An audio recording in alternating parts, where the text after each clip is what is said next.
Be patient. Yeah. Be patient, that is the word. And before you trash something, just hang in there.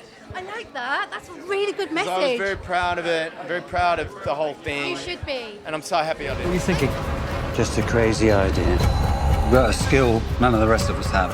No. Okay, congratulations, Dr. Harry. Masterpiece, terrifying and brilliant. Talk to me about doing this. I loved it. I loved it so much.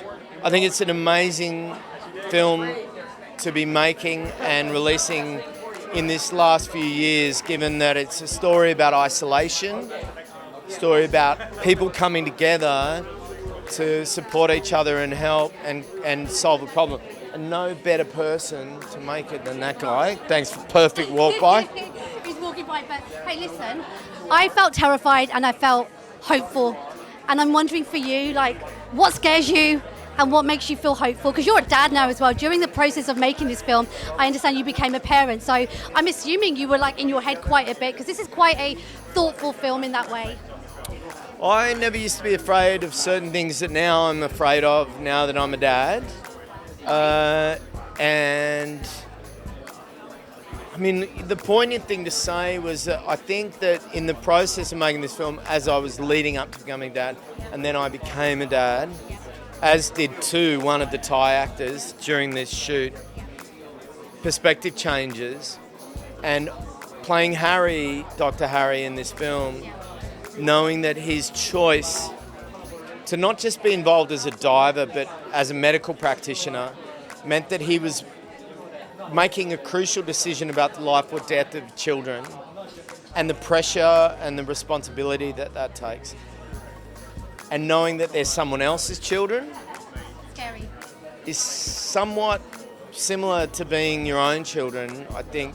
And I think the emotional impact of that choice, I felt very strongly as we were leading deeper into the shoot of the film. And I'm so honoured to have played him in this film. I'm so honoured in general to be a part of the film. I think the film, all of you, congratulations. But can I also just say, Obi Wan Kenobi, loved seeing you in there. It was so good. Such a breath of fresh air, something so unexpected. Did you see the response from all of us, the fans? I did. What did you think? My feeling, and I said this today to a friend of mine, well, I said this to Ron, because we were talking about his wonderful movie Solo, is that the Star Wars is not just in the hands of the actors and the filmmakers. The real ownership of Star Wars is in the fans now. The fans understand the universe sometimes better than the writers, the directors, and the actors. In fact, almost certainly more so. And I think it's a rare storytelling world where you have to really pay respect to the fans.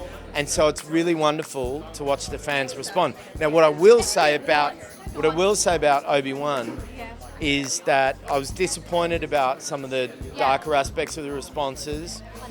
But I will say that also fans should sit back and understand that a television series, like a film, is meant to be watched in its entirety. Don't expect everything to happen in the first 2 episodes. And I think I noticed that with Obi-Wan, that by episode 5, people were like, okay, now the excitement's starting. So, but what did you expect? In a movie, which might be an hour and a half, 2 hours long, you don't expect the climax to be in the first half an hour. So be patient. Yeah. Be patient, that is the word. And before you trash something, just hang in there. I like that. That's a really good message. I was very proud of it. I'm very proud of the whole thing. You should be. And I'm so happy I did it. Thank you so much for the chat. It's awesome to see you. Thank you, lovely. Congratulations.